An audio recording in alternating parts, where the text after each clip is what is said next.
चुलबुली बहन विशाखा की शादी कुछ ही दिनों पहले कार्तिक नाम के एक लड़के से दुर्गापुर गांव में होती है। विशाखा अपने ससुराल में बहुत खुश होती है। एक बार विशाखा उदास बैठी होती है तो उसकी सास उसे आकर पूछती है, अरे बहू, तू इतनी शांत क्यों बैठी है? क्या हुआ बेटा? कुछ नहीं माँ जी, घर की याद आ रही थी। एक काम करना बेटा, अपनी छोटी बहन को बुला ले, तेरा मन भी लग जाएगा है?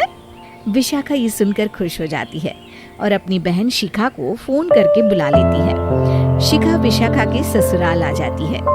दी, कैसी हो आप? अरे आ गई तू, मैं तो एकदम ठीक हो गई। शिखा पूरे परिवार से मिलती है। नमस्ते जीजू, कैसे हो आप? अरे बढ़िया बढ़िया, तुम बताओ। अरे कुछ नहीं जीजू।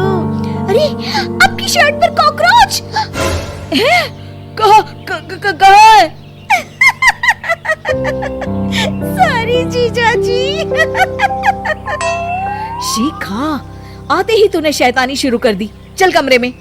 अगले दिन विशाखा रसोई में खाना बना रही होती है और तभी वहाँ शिखा आकर उसे पीछे से डरा देती है। विशाखा डर जाती है और शिखा हंस पड़ती है। तू पागल है क्या शिखा? अभी मेरे हाथ से सब्जी गिर जाती ना। अरे दी, आपको क्या हो गया है? शादी से पहले तो कितनी मस्ती करती थी और अब एकदम बोरिंग हो गई है आप। ऐसा कुछ नहीं है शिखा, वो तो शिखा, चूहा कहाँ है? दीदी दीदी दीदी दीदी, मुझे चूहे से बहुत डर लगता है। कहाँ है चूहा? देखा शिखा, मैं कुछ भी नहीं भूली, मस्ती करना भी नहीं। सच में दीदी, आपने तो डरा ही दिया था मुझे। दोनों बहनें आपस में बात कर रही होती है, तभी शिखा को एक आइडिया आता है। दी, क्यों ना आज हम इन सबको डराए? नहीं नहीं शिखा, ये मेरा ससुराल है, यहाँ लोग मजाक में नहीं लेंगे तुम्हारी बात को। अरे दी, तुम भी ना कितना सोचती हो। रात में जब सब सो रहे होते हैं कि अचानक से विशाखा की सास को पायल की आवाज सुनाई देती है। वो आंगन में आकर देखती है तो आवाज आना बंद हो जाती है। अरे कौन है इतनी रात को?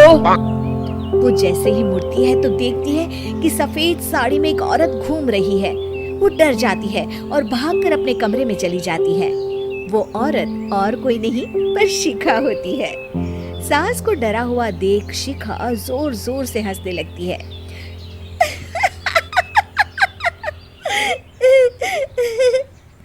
अगले दिन शिखा ये बात विशाखा को बताती है। ऐसा तुझे नहीं करना चाहिए था शिखा, ये मेरा ससुराल है और तू यहाँ ऐसे मजाक नहीं कर सकती। किसी को पता चल गया ना तो हमारी तो शामत आ जाएगी। अरे कुछ नहीं होगा दी, मैं तो सोच रही हूँ कि आज अच्छे से मेकअप भी कर लूं तो और ज्यादा मजा आएगा। शिखा वहाँ से चली जाती है और विशाखा की सास ये सब सुन लेती है।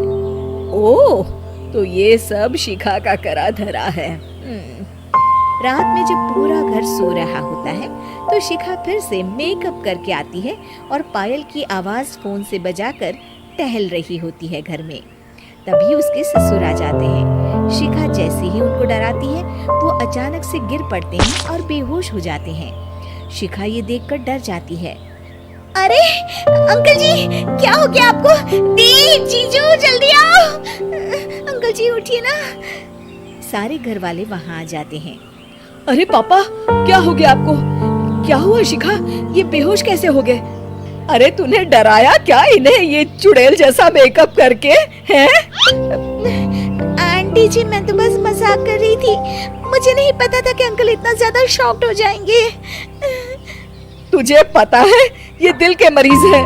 हे भगवान, इन्हें तो दिल का दौरा पड़ गया है। शिखा घबरा जाती है। क्या दिल का दौरा? तेरी वजह से आज इनकी ये हालत है। इन्हें कुछ भी हुआ ना तो तू जेल जाएगी, समझी? शिखा रोने लगती है। नहीं नहीं आंटी जी, ऐसा मत बोलिए, अंकल को कुछ नहीं होगा। तभी ससुर को छींक आने वाली होती है। वो छींक रोकने की कोशिश करते हैं, लेकिन फिर भी उन्हें छींक आ जाती है और उनकी आंख खुल जाती है। अंकल, आप ठीक तो है ना अंकल? ससुर और सास हंसने लगते हैं। क्यों बेटा, सिर्फ तुम्हें ही मजाक करना आता है क्या? है? तो क्या पापा बेहोश नहीं हुए थे? अरे नहीं नहीं, मैंने ही प्लान बनाया था ये। पर क्यों माँ? क्योंकि विशाखा को लगता है कि ये उसका ससुराल है, उन्हें ऐसी मजाक वाली बातें पसंद नहीं आएगी। पर उन्हें ये नहीं पता कि अगर ये दोनों बहनें शेर हैं तो हम भी सवा शेर हैं। ये तो बिल्कुल सही कहा आपने आंटी जी।